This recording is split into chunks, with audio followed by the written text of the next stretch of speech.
Ya, halo sahabat tani, ketemu lagi bersama saya di dunia tani. Oke, sahabat tani, gimana kabar kalian? Tentunya baik-baik saja.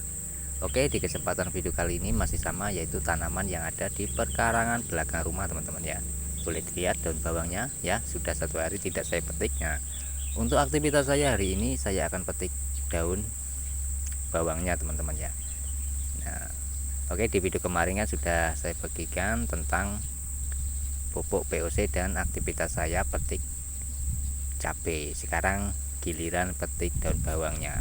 Jadi di perkarangan 3 x 3 meter ini saya bisa petik setiap hari, entah itu cabai maupun daun bawang ya, maupun sawi maupun kangkung juga.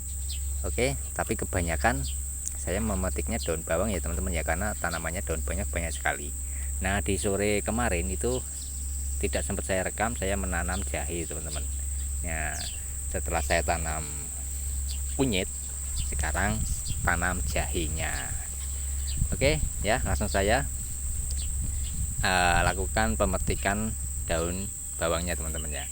Oke, dan di video kali ini ya, yaitu tentang komentar ya, menanggapi komentar dari sebuah video kemarin ya, tentang pembuatan pembenah tanah.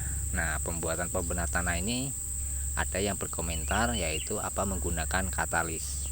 Jadi gini teman-teman ya, teman-teman jangan fokus ke katalisnya, fokuslah ke pembenah tanahnya. Kenapa? Karena katalis ini sebenarnya hanya membantu saja teman-teman.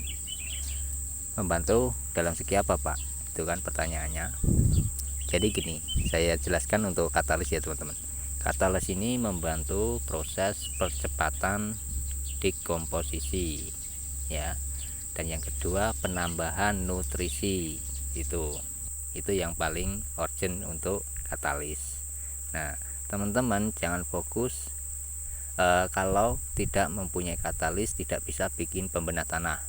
Itu salah teman-teman ya, tetap bisa bikin pembenah tanah. Jadi nanti di video video selanjutnya akan saya buatkan caranya membuat pembenah tanah tanpa katalis, tanpa pembantu untuk mempercepat proses dekomposisi, dan juga saya buatkan yaitu memakai katalis. Jadi ada dua perbedaan nanti ya, seperti apa hasilnya, seperti apa hasilnya, sama saja, cuman bedanya lebih cepat dan tidak. Itu teman-teman. Oke. Nah, ini baru pemupukan 2 hari ya yang lalu. Daunnya itu sudah banyak sekali yang tua. Nah, makanya saya langsung petik. Daun bawang itu kuncinya gini teman-teman ya, kalau kita rajin memetik yang tua itu umurnya semakin panjang dan juga akan menambah anakan semakin banyak ya. Jadi awalnya hanya satu batang daun daun bawang ini teman ya, bawang daun ya.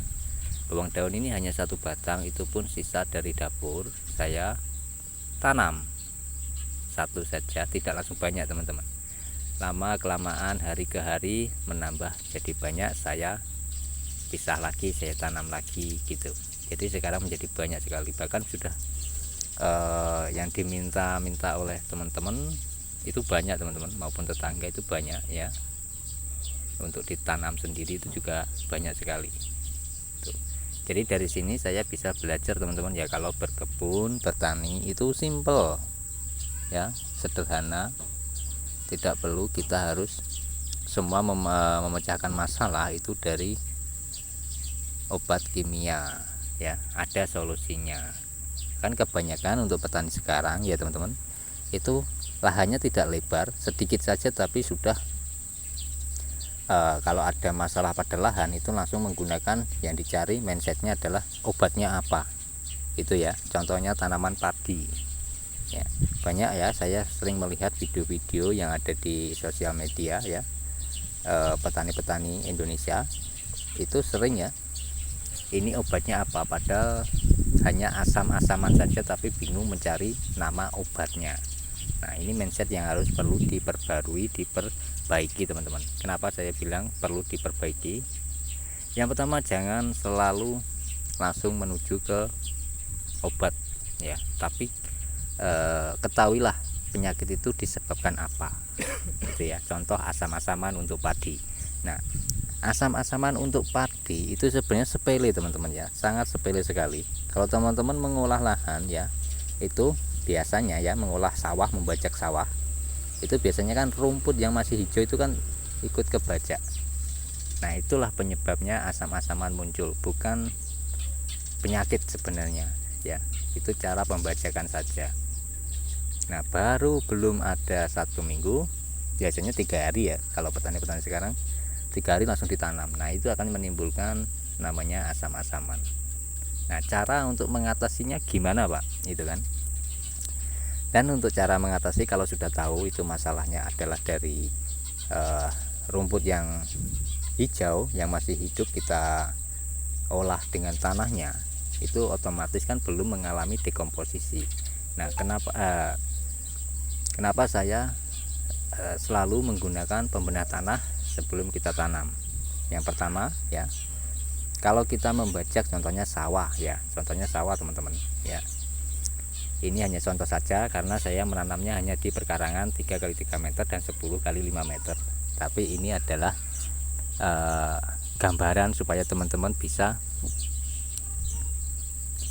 lebih cerdas lagi untuk mengolah tanah, itu ya. Jadi gini, ketika kita sudah bajak lah ya, jangan langsung ditanam, semprotlah menggunakan pembedah tanah, dan juga setelah 1 minggu baru kita tanam.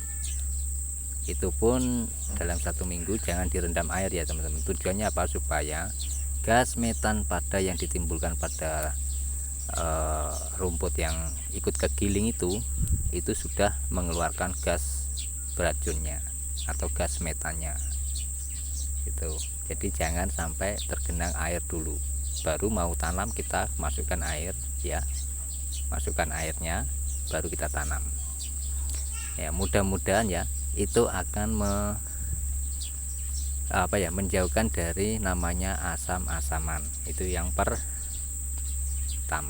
Oke, jadi itu ya, itu saja saya bahas. Semoga teman-teman ya, petani-petani padi yang ada di Indonesia juga semakin cerdas ya, tahu ya, asam-asaman jangan langsung menggunakan obat kimia, tapi kendalikan dulu airnya, habiskan airnya, itu pasti akan pulih kembali. Dan langsung dimasukkan nutrisi ya, jangan dibuang airnya saja, tidak dikasih nutrisi ya, percuma saja teman-teman. Oke, jadi itu ya yang saya bagikan. Loh, ini kok pembahasannya sampai sawah Pak? Oke, jadi supaya teman-teman itu bisa belajar ya, bisa belajar lebih cerdas lagi dan berinovasi sendiri, jangan mengandalkan ketergantungan pada yang sudah ada, itu ya. Oke, itu saja saya bagikan, semoga bermanfaat ya. Saya akhiri video kali ini, semoga bermanfaat dan bisa mengambil sisi positif pada video kali ini. Sampai ketemu di video saya selanjutnya. Wassalamualaikum warahmatullahi wabarakatuh. Salam petani cerdas luar biasa. Oke, terima kasih sudah menonton sampai selesai ya. Dan ini ya hasilnya, habis kita petik daun bawahnya seperti ini teman-teman ya, sangat luar biasa. Dan ini tentunya sehat karena tanpa menggunakan insek maupun pestisida maupun obat kimia. Oke, terima kasih sudah menonton sampai selesai. Sampai ketemu di video saya selanjutnya.